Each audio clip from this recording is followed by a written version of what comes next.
কোনো কোথায় নয়।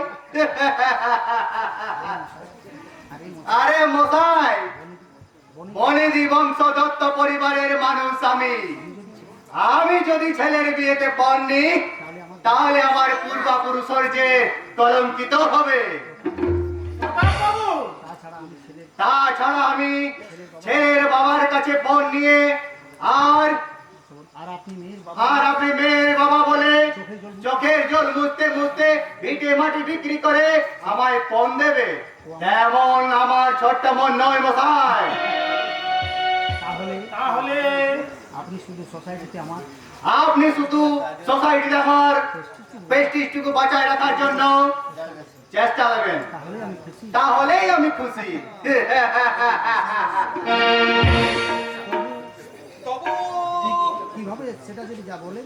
কিভাবে সেটা যদি বলেন। না না, তেমন কিছু নয়। ধরো ভরি 10 সোনা দিবে আর 1 লক্ষ টাকা দিবে, অবশ্য তুমি তোমার বোনের নামেই ব্যাংকে জমা রেখে দিবে। ছেলেকে আমার কি আর দেবেন? একটা হিরো হন্ডা প্যাশন মোটরসাইকেল আর সোনার ঘড়ি বোতাম, ওগুলো তো আপনার জামাইকেই দেবেন। তাছাড়া খাট বিছানা, ড্রেসিং টেবিল, রঙিন টিভি, এগুলো তো আপনার দান হিসাবে দিতেই হবে। আরে মশাই, বনেদি বংশ দত্ত পরিবারের মানুষ আমরা কি কাউকে পৌঁছে বিব্রত করতে পারি? টাকা পয়সা আমার অঢেল আছে, তাই আপনি আপনার টাকাগুলো মোহ আমার নেই। আপনি খুশি করে যা দেবেন তার ছবি আপনার মেয়ে জামাইকেই দেবেন। আপনাদের কথা শেষ, এবার দয়া করে আপনারা আসুন। তার মানে পরিষ্কার, পাগলের গোলাপ শোনার সময় আমাদের নেই। মমতা, কি বলছিস তুই? দিদি ঠিক কথাই বলেছে দাদা। ওনার মতো মহান মানুষের নিঃশ্বাসে এ বায়ু বিষাক্ত হয়ে যাচ্ছে, তাই ওনার কাছে আমার অনুরোধ, উনি যেন এই বাড়ি থেকে চলে গিয়ে এই বাড়িটাকে বায়ু দূষণের হাত থেকে যেন রক্ষা করেন। আমাদের ডেকে এনে এত বড় অপমান! ঠিক আছে, আমিও বনেদি বংশ দত্ত পরিবারের মানুষ, প্রতাপ নারায়ণ দত্ত। এই অপমানের তীর কিভাবে আপনার দিকে ঘুরিয়ে দিতে হয় তা আমি ভালোভাবেই জানি। এসো তোমরা। যাবেন না প্রতাপ বাবু, শোনো। আমন মশাই, ছেলে মেয়েদের দিয়ে যেভাবে তুমি আমার অপমান করেছ, দত্ত পরিবারের যে মেয়ের জিগির করার উপযুক্ত নেই তাকে যে আমি আমার ঘরের বউ করে নিয়ে যেতে এসেছি, এটা আপনার 14 পুরুষের সৌভাগ্য। তা জানেন আপনি? আজ আপনি যে মহাভুল করেছেন, সেই মহাভুলের সমুদ্রে আপনার মেয়ের জীবন তরি একদিন ভাসবে, ভাসবে, ভাসবে। চলি।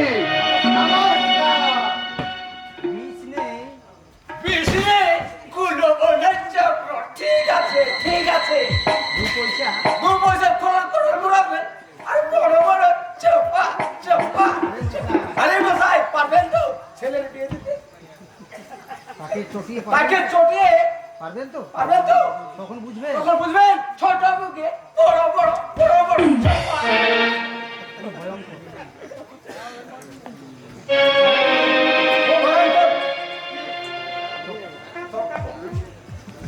কেন তুই ভুল করলি মমতা? কেন তুই এ ভুল করলি মমতা?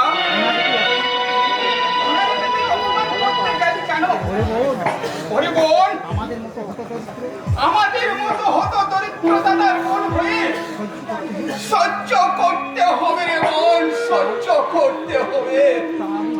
তা আমি জানি দাদা, তা আমি জানি। ওই জন্য তো এই জন্য তো আমি কারো কোনো প্রতিবাদ না করে আমি সবকিছু নীরবে সহ্য করেছি। কিন্তু ওনার আজকে যে ব্যবহার, আমি কিছুতেই সহ্য করতে পারলাম না। তাই বলে তুই এইভাবে মানুষকে অপমান করবি? একবারও ভেবে দেখলি না এর পরিণাম কত ভয়ঙ্কর হতে পারে? পরিণামের কথা ভেবে ভদ্রলোকের মুখোশধারী জানোয়ারের ব্যবহার সহ্য করা যায় না বাবা। তাই দিদি যা করেছে ঠিকই করেছে। কি ব্যাপার? আপনি এখন দাঁড়িয়েছেন কেন? যান, চলে যান এখান থেকে। ওদের মতো ভয় দেখিয়ে অপমান করে এখান থেকে চলে যান। দাঁড়িয়ে আছেন কেন? যান, চলে যান এখান থেকে। আহ! মমতা, তোর কি মাথা খারাপ হয়েছে? ওকে বলতে দিন, মাথা খারাপ হওয়াটা ওর স্বাভাবিক কিছু নয়। যদি কিছু মনে না করেন তাহলে একটা কথা বলবো বলে দাঁড়িয়ে আছে। এতে সংকোচ কি আছে বাবা, তুমি বলো। আমার নাম প্রশান্ত চৌধুরী, বাড়ি বিলাসপুর। এমএসসি পাস করে ছোটখাটো একটা চাকরি করি।